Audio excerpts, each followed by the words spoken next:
What is going on, Future Focus Nation? My name is George, and I talk about finance and investing in this channel. And today, I want to talk to you about a company I'm really excited about. This company is called AquaMetals, ticker symbol AQMS. Under the current administration, I really think that this company can thrive in the next few years.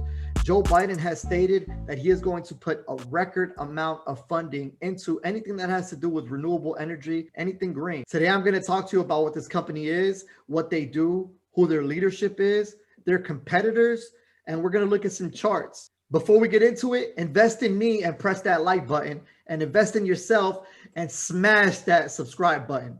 With all that said, let's get into it. So Aqua Refining, what they're trying to do is push for a cleaner recycling technology, which they already have patents on some technology here. They're meeting tomorrow's demand for lead, and we're going to talk about what lead is and why it's important.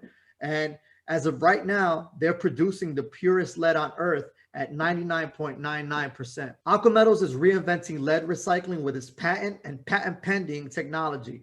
These modular systems reduce environmental impact and scale lead acid recycling production capacity to meet the growing demand for lead. This is the challenge that they're facing: how to meet the rising demand for lead within strict environmental parameters. The current way for doing what they're trying to do, which is removing all the lead components from the batteries in order to resell them, is a process called smelting. Now, because of all the pollution that this process causes, there has been a lot of regulations that have been put into place, and a lot of companies that do smelting have been taken out of business. So lead acid battery market expected to grow from 46.6 billion in 2015 to 85.5 billion in 2025. Lead batteries are the only 100% recyclable batteries available. 80% of the lead used to manufacture new batteries is recycled. Recycling is critical to keep pace with growing energy storage needs. Now, this is their CEO, Steve Cotton. He's been in front of a lot of companies that have been very successful.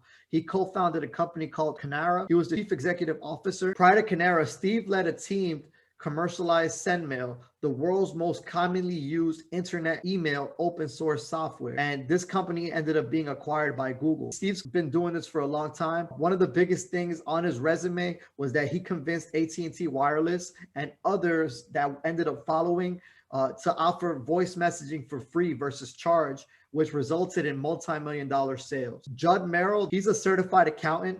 He's been doing this for a lot. He has a lot of awards that he's won in the accounting field.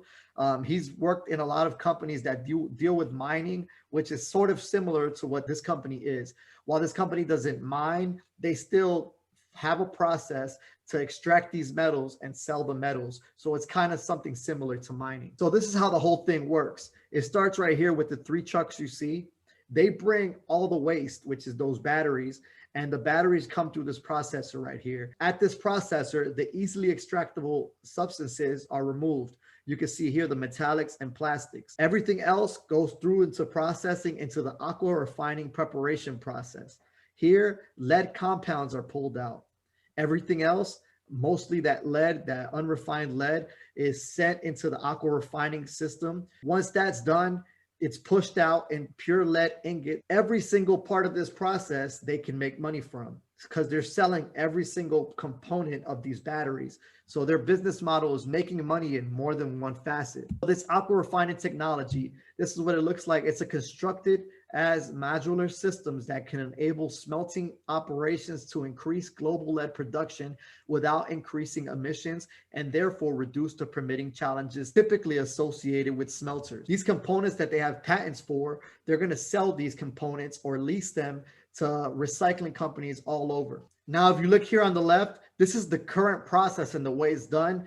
And it's a process that, as you can see, this guy's not wearing any safety equipment. And, he's a hard worker. He's doing a great job here. AquaMetals is going to do is not only make this process quicker, but it's going to be safer, because there's not going to be humans that are in the process this close to it that are getting harmed and ingesting all those fuels. Smelting is a process of applying heat to ore in order to extract a base metal. It is used to extract many metals from their ores, including silver, iron, copper, and other base metals. One of the negatives with this is soil and land pollution. Metal smelting and refining processes generate waste that may contain multiple hazardous metals, such as lead, zinc, nickel, copper, and others. This is something that I pulled from energy page that I saw. No one should have to face a higher risk of cancer or other health problems just because they happen to live in the shadow of a copper smelter. Copper smelters operating in the United States emit staggering amounts of toxic pollution, more than 50 tons of lead, 30 tons of arsenic, and 20 tons of cesium each year. What do we use lead for? The single most important commercial use of lead is the manufacturing of acid storage batteries. Lead sheets are also used extensively in paints, although recently the use of lead paints is reduced to eliminate or reduce health hazards.